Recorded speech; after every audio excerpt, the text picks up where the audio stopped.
Hey, everybody, we're glad you're back because he's back too. Mr. Man About Town, our community connoisseur, always trying to explore how to live life to its fullest. We're talking about only one guy I know fits that model. Candid, uncurated, authentic, curious, informative, diverse. Must be the Raad Life.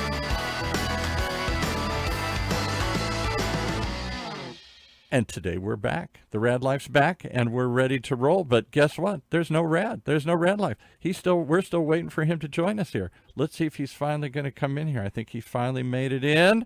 Let's see. Let's let him into the Zoom room here, and he'll love it. We started the show. Just remind him we started the show without him here.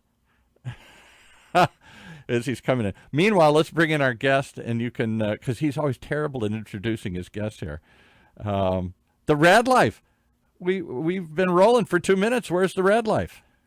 He's connecting. What do you mean? Where's the Raad Life? We've been connected. We're going. The show's on. It's running. The first question is, where in the world is Raad Gantos? I'm actually in the hospitable space of Tangram Interiors off Birch Street, and they've allowed me to to use their space here. I was meeting with the guy who runs the place, Joe. Okay. Who was a fellow guest with me on a show at Cal State Fullerton a year ago. So. Okay. Well, we did that. Sorry, we didn't mean to do that. No, let's go back to this. Here we go. A lot of Joes in my life today, Joe. So I don't know. Yeah, well, we didn't get to bring in your guest. We gave you the big introduction. We played the music. We played everything here. Remind everybody who Raad Gantos is and who'd you bring with you today? Who's living life to its fullest today? Are we live right now? We're live. We're on the air, baby. We've been rolling. We're not waiting. Joe and I decided. We said we can sit and wait for Rod, or we can get the show rolling. We rolled, so we're in the middle of it. So who do I have with me today? I mean, the man, the myth, the legend himself, Mr. Joe Burke. I mean, where do I start? Right? I mean, my brother from another mother. Honestly. Right, he's shaking his head. I agree. Yeah. So, I mean, we have matching leather jackets, dude. I mean, I don't know what to tell you, right? I mean, we should have warned them. Well, yeah, it's still too warm. But no, Joe is a gentleman that I met a couple of years ago, and it was instant bromance. And the man is very, very interesting, to say the least. I'll just say he's been on the show before, by the way, Paul. I don't know if you remember that as a baby boomer. I do. Okay. All right. Who could forget the inventor of the OLLYBALL? I'll give him a plug if you won't here. This guy started the OLLYBALL. Well, yes, but way before he even did the OLLYBALL. I mean, the man's resume is just like, I don't know, where do we start, right? And he's interesting because there's a continuity. I mean, he'll tell you about archetypes all you want in a minute here, but there's a continuity. He's definitely his own archetype. Is the Joe Burke archetype? Can we name that? It's today, the Raad Gantos. I'm borrowing it. Oh, he's just re-wearing another suit that he's borrowed sweet. here. Yes. He's so smooth. But no, I mean, I'll tell you, he had me at hey, hi, my name is Joe, and I wanted to write a book, so I got on a train. So let's start there, Joe, okay? Yeah. For those who have not had the privilege of knowing who you are, go ahead and tell them a little bit of background, and then please start with the train trip, because that one I share all the time. Oh, yeah. All right, yeah, sure. Thanks for having me on, guys. I really appreciate it. It's good to be on again. Good to see your face. I started out as a paper boy. I just did. I learned the 3 keys of every company: operational excellence, product superiority, and customer intimacy, all starting at the age of 9 in Chicago in the dead of winter. So that's really, if I were to explain any roots to my, call it success, it would be as a paper boy. Fast forward, was a college athlete, fortunate to get a scholarship. Studied my butt off in the cold in Rochester, New York, and then came westward with a Jeep and a mountain bike, and that's all I owned. And 1 credit card they gave me on the way out the door. But the short of it is, look, to me, the only thing I've ever really accomplished is our 3 children. My wife and I met at Barney's Beanery sports bar. What a great place. Have you ever been to Barney's Bean? Right? Rod's been there. He's been every place. But it's up in, I think it's Santa Monica Boulevard, That's up in right. You West got it. Hollywood. If you're in the entertainment industry like I was, Barney's Beanery is one of those cool places, not just to go have some beans, but to hang out, shoot some pool, and do some other things. So, yeah. But Paul, why don't you ask Joe what he was doing at Barney's Bean? Well, I assumed he was a patron, but maybe I'm wrong. Yeah. No, I was at the time I was playing Papa Shot with a good friend who formerly was, he became later Hawkeye on the Avengers. And so We're talking about Jeremy, what is it, yeah, Renner? that's right. We wrote screenplays together, and we kind of we actually had a softball team together in Los Angeles. But, so happy for him to have had that recovery after that unfortunate situation. yeah, Unbelievable situation. Gets thrown under a giant snowmobile. I mean, not a snow removal, whatever you call these things that plow. And he's trying to get it going and climbs up on it, and slips off, and it runs over him. Oh my God. Yeah, I mean it's literally the hero's journey, and this is his restoration. So it's anyway, that brought me up to that point in my life. To get to the train ride, I was an executive at Disney, at Goodwill Industries, and during that time I was gathering a ton of information. And the key, I guess, the genesis of the book was I studied archetypes. I had a really good professor in college and a great teacher in high school. From Notre Dame, who taught me first about archetypal patterns and the hero's journey. And one day, the Joseph Campbell story, that whole theme, right? Yeah, right. Yes. All stories are the education of the protagonist. Right. But not to get heady about it. I'm sitting there at Disney. One of my team members talks about we have a new movie coming out. I was there from Ratatouille to Wall-E. And it was a new movie coming out. Two good movies to bookend your career here. I could have picked 400 other Disney movies that nobody had ever heard of. You could have rattled off there. They're both Pixar, which was cool. Yeah. And so the short of it is, one of the guys says, well, there's a new movie coming out. They're probably going to kill the parent in the first 15 minutes. And I go, wow. Yeah. And I stood there. I'm like, you know what? I got to dig in deeper to that. So the short of it is, I ended up researching, put the outline to a book together. At the time, I was running and gunning. We were raising kids. I was going 10 miles an hour a minute. And I go, you know what? I gotta write a book. In fact, I was giving a talk in Orange County at the time. And this woman giving the talk, she's like, you need to write a book. And I'm like, okay, I'll write a book. So I had an outline, and I timed how long it would take me to write a chapter.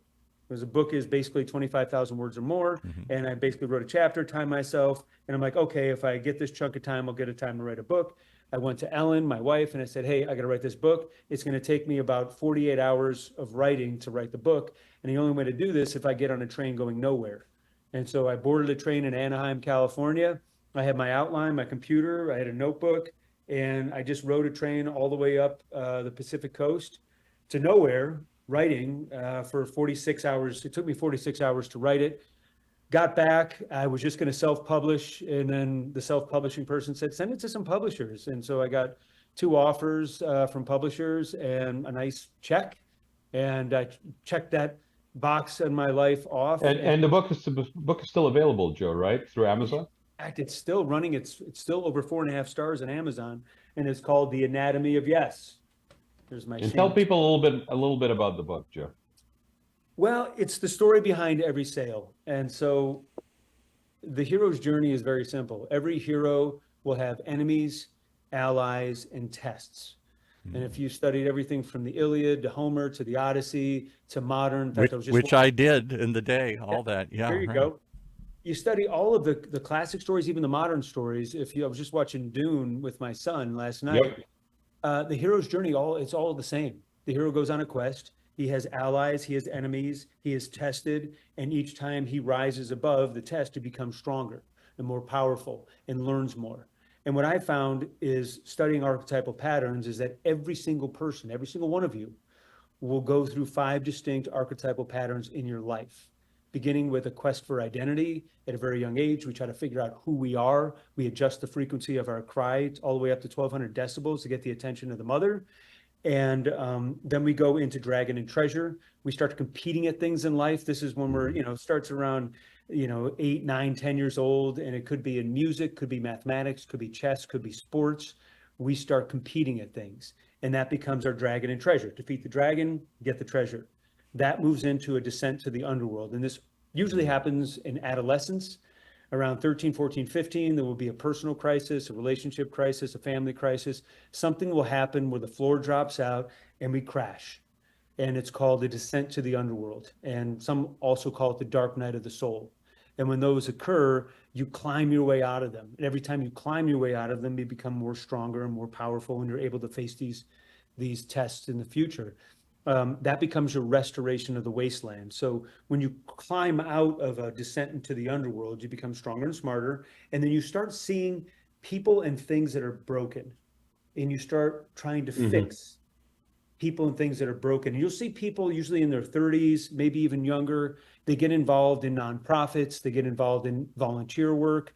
They want to start giving back the lessons that they learned from the tragedies they endured. And so I was fortunate to get involved in nonprofits in my late 20s. I got to meet some wonderful people that I still know and work with today. And that becomes restoration of the wasteland. And then, the final archetype in the Anatomy of Yes. These are sort of ones, you could say I curated them, but really I think I just built a sequence that I saw and observed occurring in people's lives as well as my own, is that you see in the end, it's called the quest for the Holy Grail, which is our legacy. So the more times we fix people and things, the more we give back to the community, give back to the world, bring joy to people, that becomes our legacy. That's the only thing on this earth that will really, really leave behind, unless you freeze your brain cryogenically and hope that they'll reawaken you, 200 years from now. But those are the 5 archetypes, and it begins with our quest for identity as a kid. Who are we? What are we great at? What are we getting acceptance for? And into the end, how are we going to leave this world in a better place than we found it, or are we just going to take things? Hold up the book so we can see it. I would assume somebody worked at Disney would have plugged that by now and held it up. But, yeah.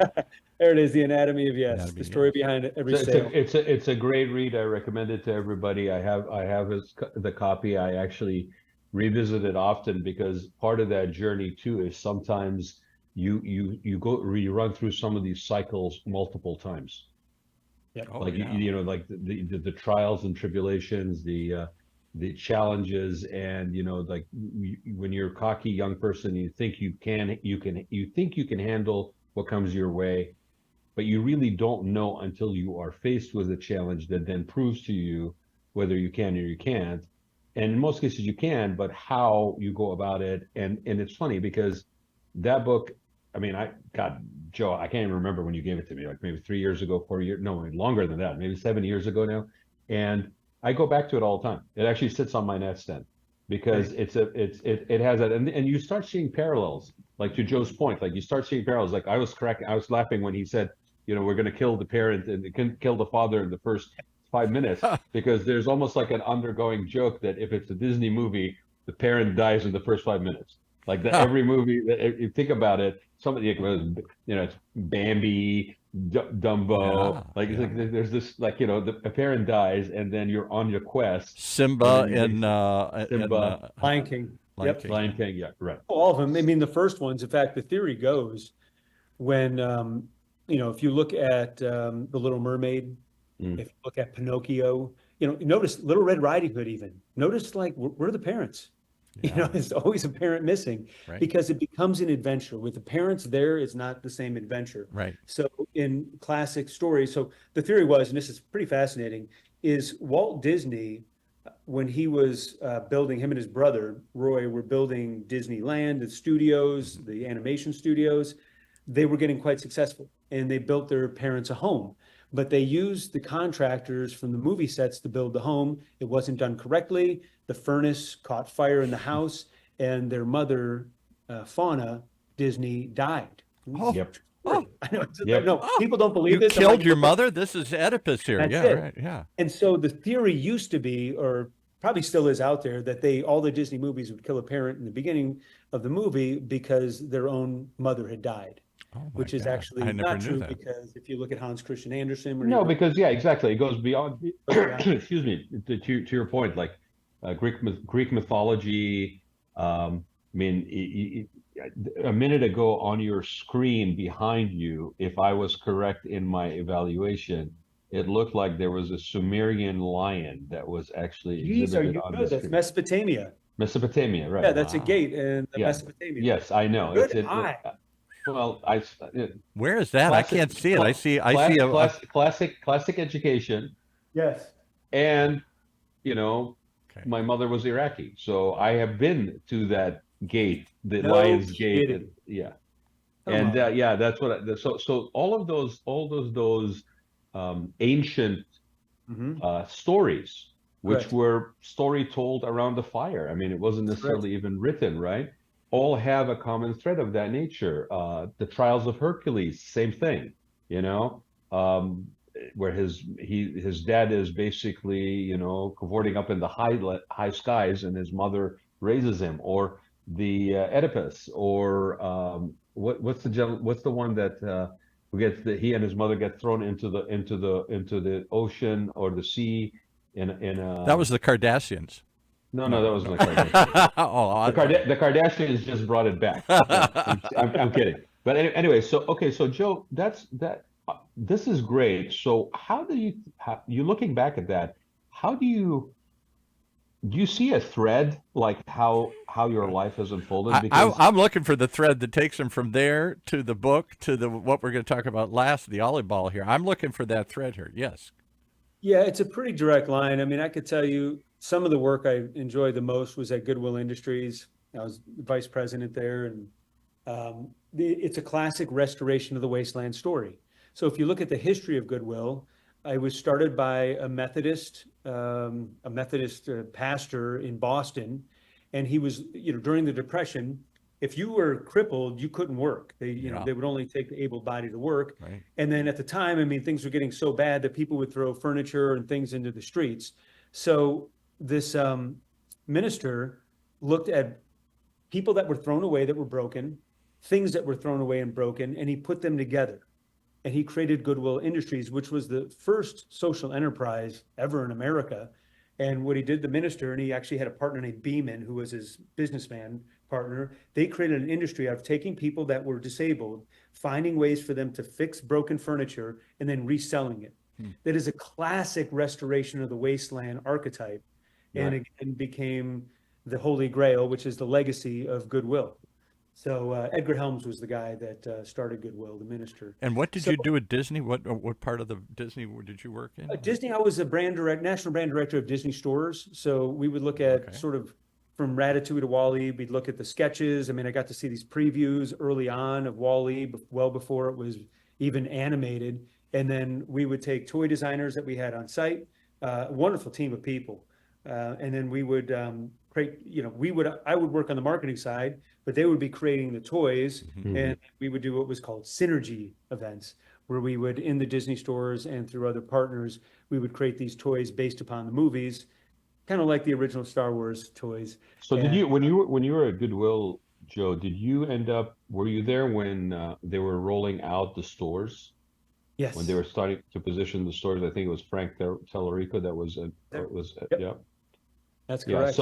so there was a direct correlation there from your Disney store situation to here's Opposite Goodwill. way around. Yes, Yeah. I was Goodwill. No, yeah, that's right. I was Disney, then Goodwill. That's correct. And then Christie's. So yes, there was a direct continuity into what we were doing. I had an incredible team at Goodwill.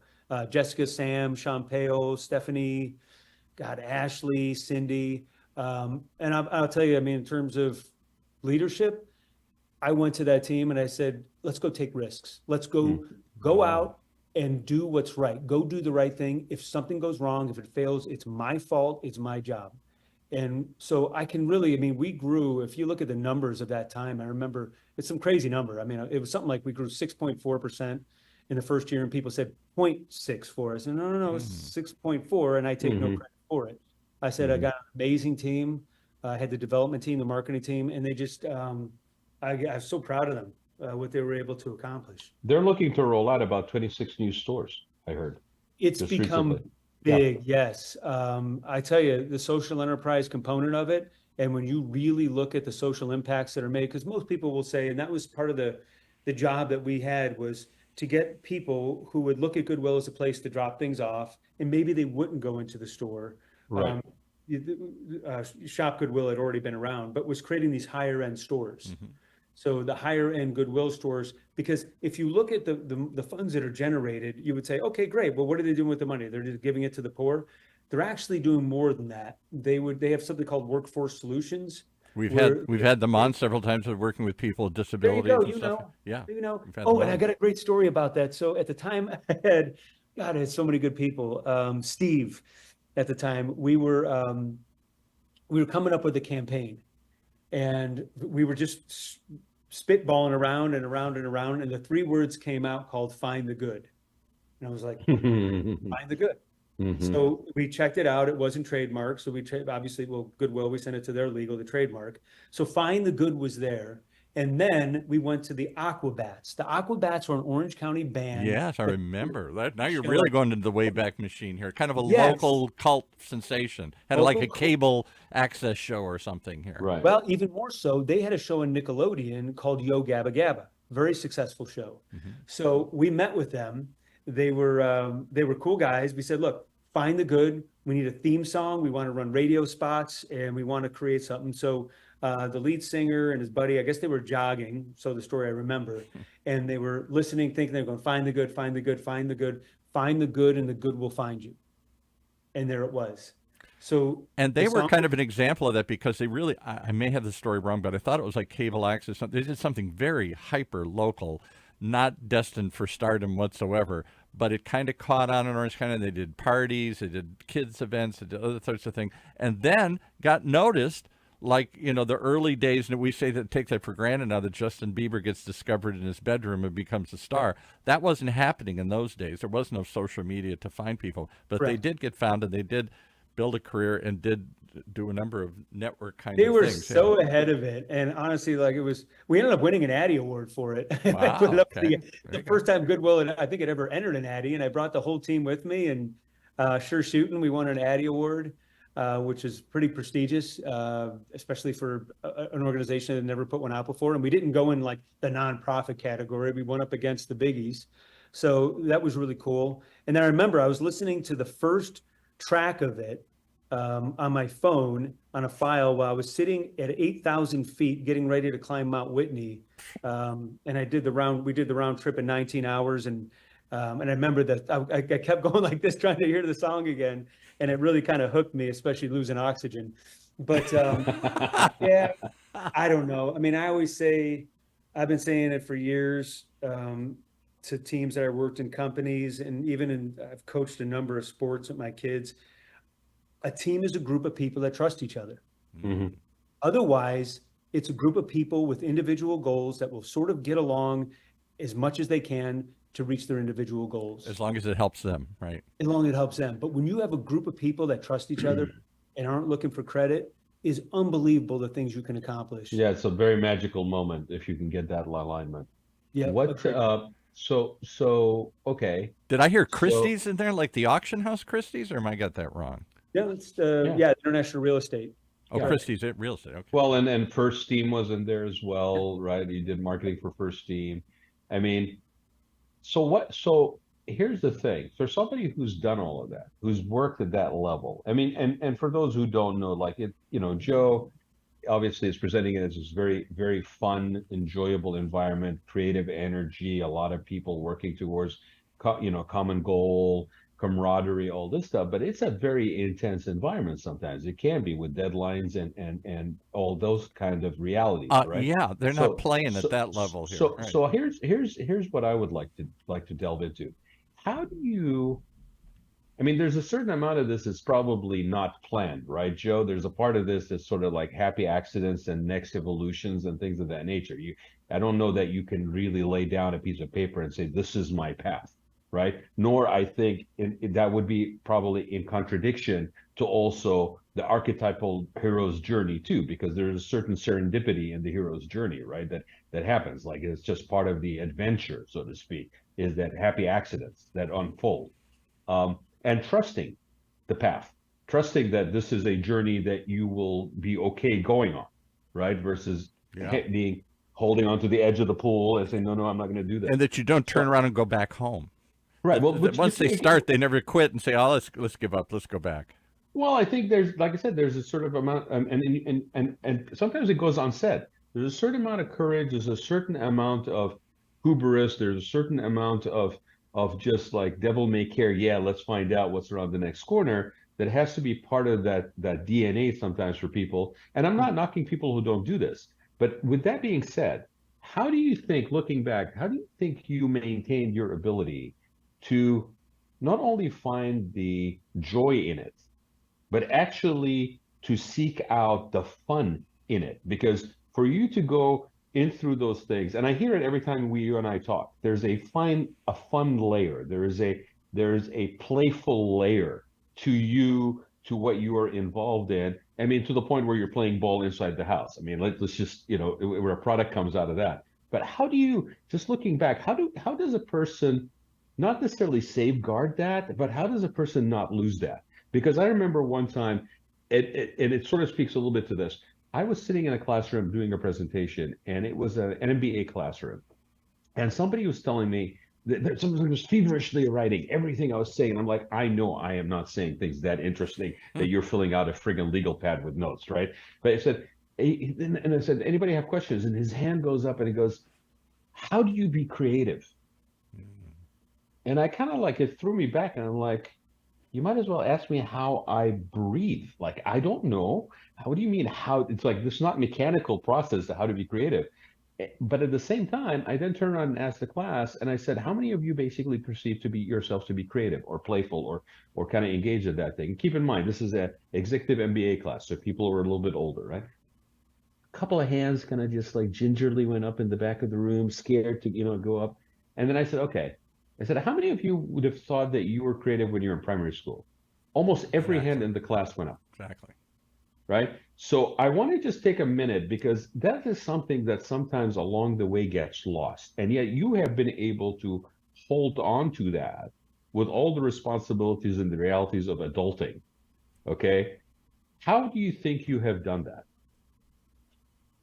Wow, that's good. You ask the best darn questions, dude. I mean, you caught me last time we did an interview, and it's like, I would say two things. I mean, I always say courage is doing something that you know is going to fail, and you just do it anyway. And well, you almost sounded like John Wayne there. Well, apropos to Orange County. Yeah, right. But I would say this: I have very good parents. My dad worked very hard. He's a veteran. Started out climbing telephone poles. I got to see him make it all the way to the general manager of AT&T. He's very successful, but it was a grind. We didn't get allowances or much of anything growing up. And I had to fight for anything. I was the youngest of three boys. But I had really great parents that really kind of connected God to everything that we were doing. And I would say this: I'm able to joyously take risks. As many a knife fight I've been in, as many times I've had to peel my face off the cement, because I've always believed, and my parents always instilled in me, that God has a plan for you. And, in my aging years now, I'm starting to see what it is, and it has nothing to do with me, but I can see already in the many letters we get, the people that have come to us about what we've created, and really the path that we're on. There is a roadmap. There is a hero's journey to OLLYBALL. And so I would just say it's faith. It's just faith that there's a plan, and that every time you get beat down, you go, there's a reason for it. I'm assuming I'm a good Irish Catholic, and Burke is certainly an Irish name. Were you raised an Irish Catholic? I was Irish Italian. Irish Italian. Okay, yeah. Right. That's correct. Both the same thing. Very double whammy. He's got a double whammy. Double whammy. And Raad, who's going to go to hell, I'm going to tell you, because he was just at a Catholic church, and he's not really Catholic. He's sort of Greek Catholic or something there. He was at a grad. Hey. Hold on a second. Hold on a second. He just walks in boldly, and he probably... I absolve you. Park your Irish for a second. Okay? Just park your Irish, okay? All right. My mom, God rest her soul, was Catholic. My father is Greek Orthodox. My mom was Catholic. Okay. My father Greek Orthodox. In fact, Paul, excuse me, right? But my grandfather was 2 inches away from becoming a Jesuit priest.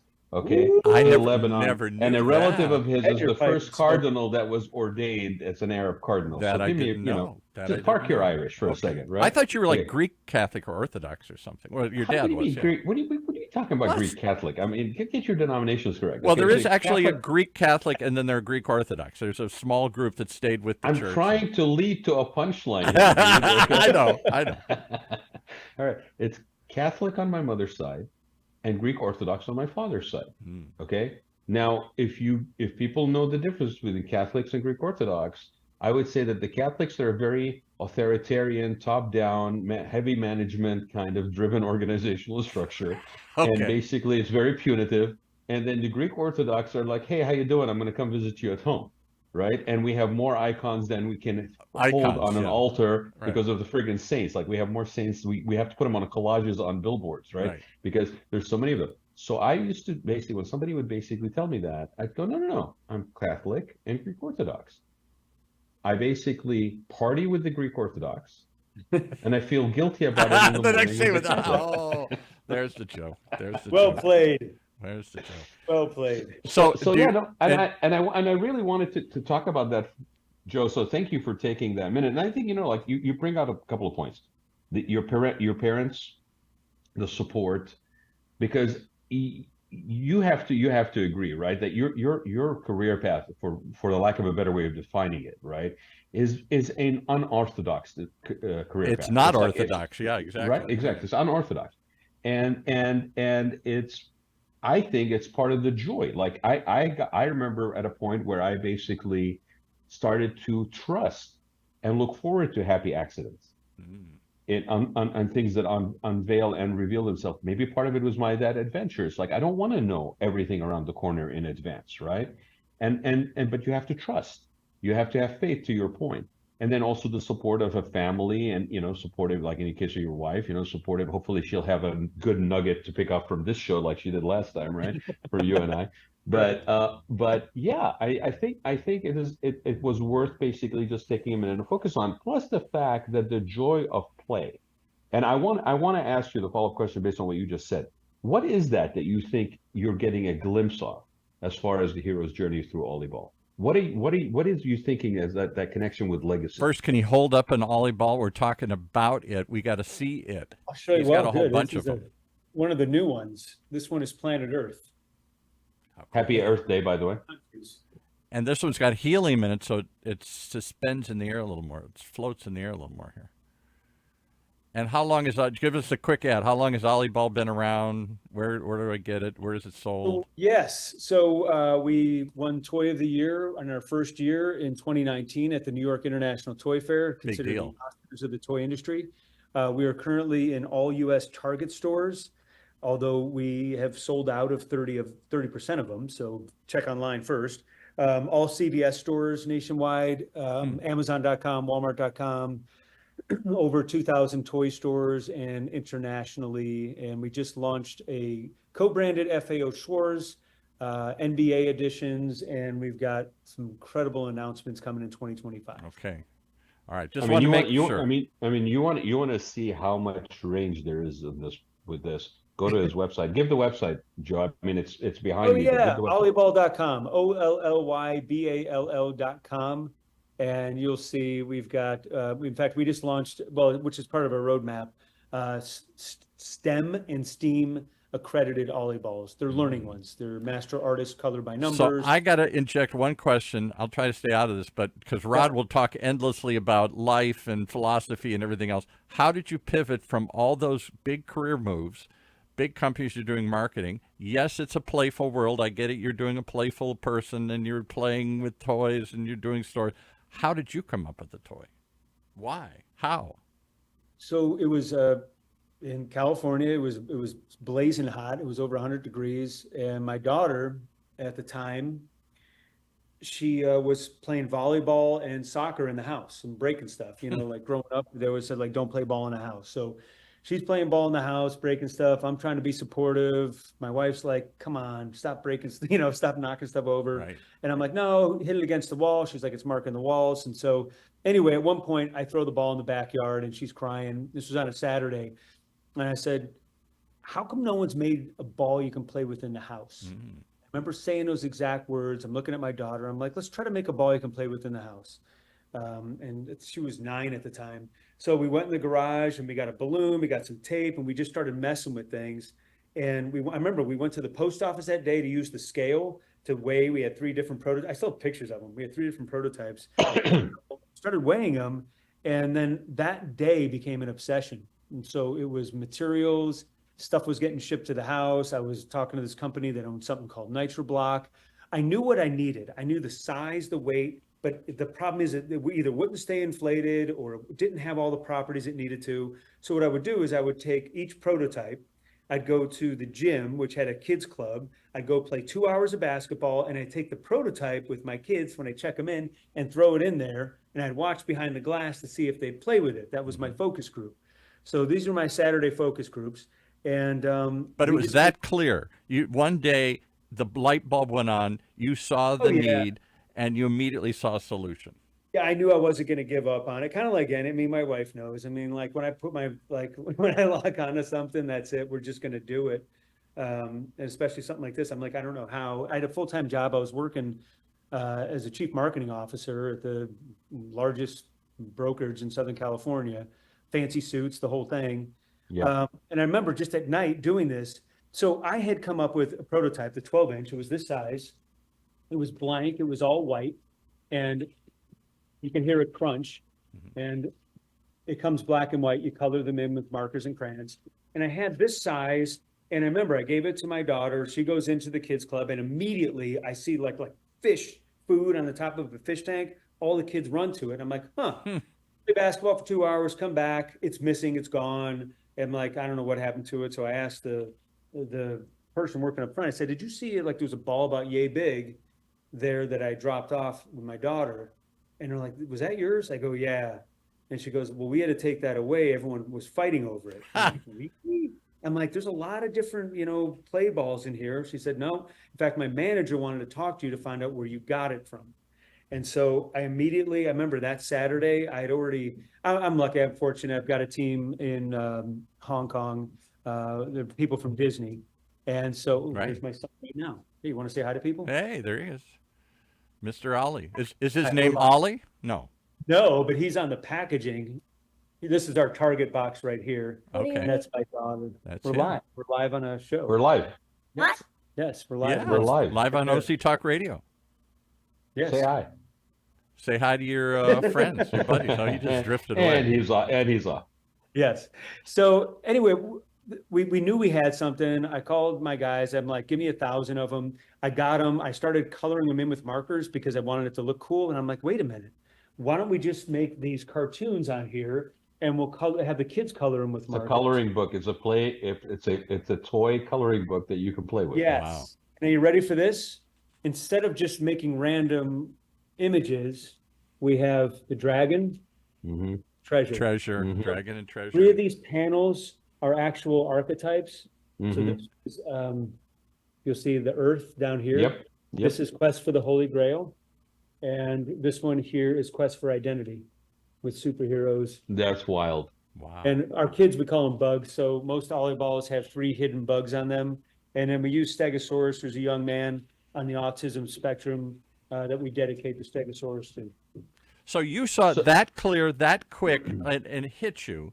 Why didn't you quit, though, along the... Because I meet people who've invented stuff or wanted to invent stuff. Let's put it that way. Yep. And they had an idea, like a book, like a movie, like a toy. I got something, and I kick it around, but I never do anything with it. It never goes anywhere because I don't know how to make a toy or how to write a movie or how to patent a product.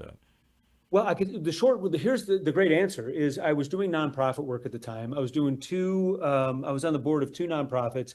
And one of the guys I met, we just hit it off. In fact, I just saw him in Los Angeles last week. He so happened to be a patent attorney. And so, I mean, and we knew each other for a couple of years. And then I said to him one day, I said, hey, I'm going to take you to lunch. And I said, can you patent a ball? And he's like, it's pretty hard to patent a ball. It's a pretty common thing. And I told him what I was up to. And so that story went. And then also at the time, working as an executive, I was very cognizant about any work that I did on this had to either be on my lunch break or had to be after I was done working there at the day. Right. I just didn't want to, like, that's company time. They're paying my time. I told the CEO, who was also an entrepreneur, I said, hey, I have this patent that I'm continuing to develop. He was actually supportive of it, never got in the way of what we were doing. And he was an entrepreneur himself, Cameron Mirage. Yeah. Shout out. Yes. Because many companies would not want you to focus anything else. I don't even want you to think about anything else. Yeah, he's a wonderful guy. And I'll tell you, here's the odd. So when I started my first company when I was 21. I had a Jeep, a mountain bike. I think I owned 3 shirts. And I started my company at the end of a hallway that I traded out for with a metal chair and a card table. That was my first company. But I'll be honest with you, that was easy. I had nothing to lose. Right. I didn't even have a dog. So I mean, I wasn't going to lose. If it doesn't work, who cares? I'll do something. Yeah, I wasn't going to lose my mountain bike. I wasn't going to lose my Jeep. I mean, or your house, or your family, or your career. So yeah. It was actually easier back then to take that jump when this thing started exploding and my phone was blowing up. This all happened right before COVID, by the way. Yeah. My phone starts blowing up. Hobby Lobby calls me. All these retailers are calling. They want the product. When can they see it? When can they get it?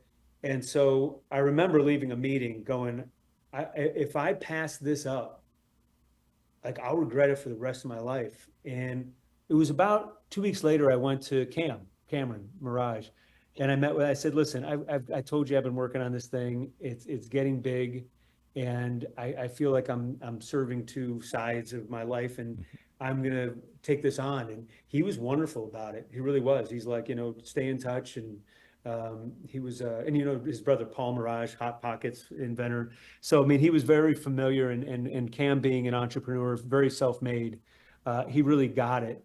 But it was interesting because we took off and we grew quick in the first year, and we ran right into the teeth of COVID. I remember being in Huntington Beach, looking out at the line of shipping containers going, well, 3 of those are mine. Yeah, right. And they're sitting out there. They're not coming in. Sitting out there. But as a survivor, and I'm fast forwarding a little bit, as a survivor, we said, all right, we are redeveloping all the packaging. Planes are still flying right now and no one's flying. We're going to redesign all of our packaging out of a box, and we're going to get it super small and thin in what I called an eco pack. Mm-hmm. And we're going to start air freighting. And again, everyone will be like, you're out of your mind. Like, you got 3 containers on the water. You've already dumped. I mean, this was all built on our own savings. So, I mean. And I've been to the International Toy Fair, whatever they call it, in New York. So I've been there. It takes over the whole Jacob Javits Convention Center and then some. It's the place. And everybody's dreaming of being Joe Burke and the OLLYBALL. Everybody's got a toy. Everybody's got a booth. Everybody's hoping they'll be the hit of the show and discovered. And 99.9% of them ain't happening. But Joe, let me ask you something. So how were your sales during COVID? Because I would think that this actually provided for something to happen inside the house. Correct. When you were basically. Yeah, spot on. You nailed it. So we've never really been in the red. We've always been in the black. But what happened was, with 3 containers held up, and then they were charging demurrage because we were paying for them to be held up, which was really exciting. We had a big lag because we had an indoor play ball, and I've got a lot of trademarks. One of them was play ball in the house. One of them was the ultimate indoor play ball. And people were thirsting. They needed activities indoors. So we were the right product at the right time. The problem is they were all stuck on the ocean. Yeah. Because of the problem. That's when I'm like, I don't care what it takes. Let's redesign them. In 1 week, we redesigned all of our packaging, got it super slim. We found a way to get them into 100 of them into a case pack this big, and we just started air freighting. And started. The reason I'm asking that question is because here's a perfect example for anybody who's listening, right? When you talk about, and we used to say this during COVID, you either have a growth mindset, or you have like just complete shutdown, right? And so here's a situation where it's a challenge, but it's also an opportunity. And so you took advantage of the fact that you couldn't get those, but sales were coming in. You got an opening. You went ahead and thought, how do I deliver my product? Correct. Okay. And I have a reason why I'm asking this because it leads me to the following question. We also now have had a change in things basically going through brick and mortar. Right. And you got commercial real estate. You were involved on the marketing side, on brand marketing side of real estate. Commercial real estate is sucking wind. You've got retail big box that's going out of business every day, okay, or going actually online, like Bed Bath and Beyond, for example, right? So what do you, from your perspective of what you have seen in the past, where you're at, and you're actually a provider, not just a consultant service provider, but you're actually a product person as well. Where do you see, from your perspective, things going? Because we have a serious commercial real estate bubble that's been coming, right? Certainly And on the it's sort retail of, side. Yeah, right. yeah, well, not only that, just commercial real estate, period. I mean, you got interest rates that are high, you got brick and mortar that's oversized for what is needed, you got change in everything from business travel patterns to way purchasing in. I mean, retail was before COVID, retail was moving off the shelves and online anyway, right? But Correct. I want to take this opportunity to ask you, because you have an interesting perspective and you've been engaged in this in multiple ways over a period of time. Where do you see this thing going, Joe? So with experience, the stores that are winning right now are Camp, which OLLYBALL, we have a partnership with OLLYBALL and a cartoon called Bluey with Camp stores. High experience store. They actually pay to get a tour of the store and an experience. And then they have the retail component. The FAO Schwarz, I was just in New York City. It never slows down. So Right. the stores that are engaged in experience will win, because people do, especially people working remote, they want to get out of the house. Like, they're thirsting. I do believe in the dialectic materialism. So we're right now. Dialectic materialism. Whoa, okay. All right. Explain that one for Karl for Marx yeah. and dialectic materialism and Frederick Engels. Okay, what are we Yes, going that's with? it. And so what's happening is, I think we're at a swing right now where we're coming out of COVID and people have been, oh my God, how great is it to work remote? What we haven't experienced yet is a generation of people growing up on working remote. The reason that we could work remote is because we already knew how to do what we knew how to do. We got skilled at working with people. We knew interpersonal relationships. We knew how to navigate, play within the rules. Not all people do, but at least at the companies, if you worked, I got to work at two Fortune's top 25 most inspiring companies. And even though the work was difficult, there's always sort of a code that you operated on in terms of respect for people and how you collectively got things done and how you would fight as a family and fight through it to win. Because like a multi-million-dollar budgets that I was managing. And if you're fighting the way that some people fight, companies go out of business this way. So I would say, So they've been forced to work together, and they figured out how to do it through generations, right? and they did. And so that was a forged skill that probably takes 2 decades to be really good at. And all those people were all of a sudden now working remote.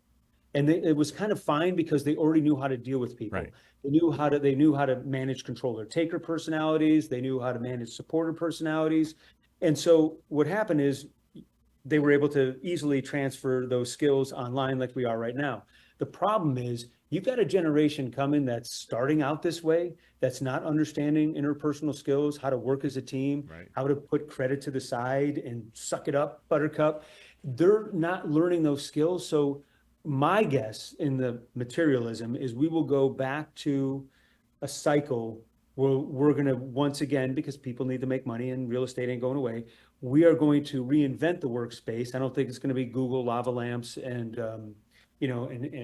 Shelves beanbag chairs. of things just stacked up. Right.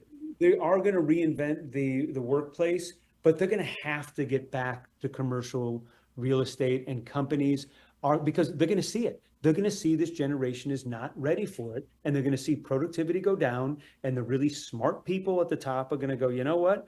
We got to train. We've got to find ways. We need human beings to work together again. The greatest things accomplished in this world, from the Hoover Dam to, getting to Mars, has been done through teams. I guarantee I got a niece and a nephew that literally are rocket scientists, and they have to work together. That is not a job you can do remote. And that's probably the macro scale of it. The micro scale, it's like, oh no, it's great to chip away in a computer all day. That is going to catch up the industry. and industry will always win in a capitalistic, society. So to quote Marx, there's always a flip side to the things. You're looking at one thing, and then there's the opposite thing that's simultaneously happening. Let me add even more layers to this. Yes. Okay. Not too much. We got 10 minutes left. We can't go an hour and a half here again. Here's the thing. Okay. Oh, I'm sorry. I have interesting guests. I know. Well, that's why you got to bring them over multiple episodes here, right? No. They're hard to get. I get them one time. That's it. All right. Okay. So here's a couple of other layers. But I do have a hard stop around 2 here today. Well, then let us stop. Okay. So the Rod would talk all day. He'd do the Joe Rogan routine. We'd be here 4 hours from now. Dude, it's called OC Talk Radio. I know, so, with multiple shows. Here's another layer. You also have AI. And the reason why I'm bringing that up is because AI, basically, in my mind, is an extension of automating systems, right, of some sort, right? It's a little bit more of an intelligence-based thing. But anyway, so the 20 years you were talking about, Joe, where it takes 20 years for people to actually get to those soft skills, if you will, right? Those happen at jobs that are now being automated and taken out of the system because of AI. So we know we can't go back to the same way we used to get people to that level. We got to literally reinvent how it is that we get people to go to that level, because the stepping stones along the way that we all took, the bones that we earned along the way, those are now getting automated. They're basically out of the equation. So how do you take somebody? I'll go one step. Hold on a sec, Paul. Right. All right. And here's why I'm bringing this up. I feel that some of the stuff that I gained along the way, prior to even my work experience stuff, was stuff based on that classic education, whether it was from a comic book with that archetype and the hero's journey, or whether it was something that I learned in school because it was a mythology or a history class, or whether it was a visit to some Native American thing and somebody was telling me about the struggle and trials and tribulations or whatever. Because during those exchanges, whether I was reading about them or experiencing them from a point of history, I was picking up some of the stuff that those heroes had to do and the skills that they had to develop that then became a reference point to me. So when I went into that work environment, I was doing those stepping stones and I was learning those soft skills. I had a built-in ingrained reference point that I didn't even know I had. And the reason why I'm bringing that up is because you just showed me a ball that had archetypes on it. You are basically doing subliminal conditioning to some of that stuff. Or tapping into what's already there. That basically is building skills that people don't even know that they have ingrained that they will have to tap into, because going into that small, mail delivery and then growing through the ranks and all this stuff, a lot of those small jobs will no longer be available in the future as a learning path to get there. Yeah, I agree. So I'm going to tell you, I love that point. So there's two things that I found in yourself and all successful people is that they constantly make seemingly impossible goals or make impossible goals, and they go after it with just an incredible amount of enthusiasm. I mean, fearless and reckless enthusiasm. And so I say that in terms of the human spirit. Those people will always exist. Now, to your point, and back to Hegel's dialectic materialism, they said the same thing about the oil lamp. When the light bulb came along, they said, oh, what's going to happen? We will no longer have the beauty of the oil lamp. When the computer came along and replaced the book. When the TV came along and replaced the radio. So these technology changes about every 40 years are going to occur. And the power, and this is my eternal optimism, is the power of the human spirit will always prevail. Is that we will find ways to AI, and then all of a sudden we're going to jump, and in 40 years we're going to be talking about something completely different that's going to make AI sound like a transistor radio. It's happened before. It started with the first stick, I think, that some caveman threw at a woolly mammoth. And I think that the power of the human spirit will always overcome and find a way to survive.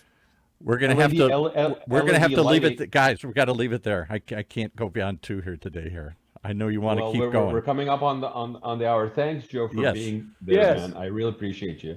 Good to see you. Always. Thank you, guys. How do we find the OLLYBALL? Give us some websites and all that. OLLYBALL.com. This is our newest one called Planet Earth. There is a whole, this is the Holy Grail right here. Go into any Target store, check online first because they're selling out. CVS, Walmart.com, Amazon.com, Safeway stores. I mean, we just keep signing them. We're going into Meijer stores. They're kind of everywhere. Just Google it and you'll find it. All right, thank you. I know you could go. I hope you'll come back because you're just opening the door, and Rod will go. We got another hour. With Joe Burke, it's a journey. So, the hero's journey. What's the next episode? I don't know. We'll see. But thank you for being here, my friend. I really appreciate spending time with you, and thanks for the opportunity. Congrats on all the success. Paul, thank you. Okay. Everybody who listened in, thank you very much. We'll see you next week. I will sign off in Latin. Sine metu. Wow. Sine metu. Wow. Okay. Means without fear. I like without that. fear. All right. Yes, and it's on every Jameson bottle of whiskey. You hit me another twice. Another reason why I like the guy. There you go. All right. Come have a cup soon. Will do. Cheers. See you guys. Bye.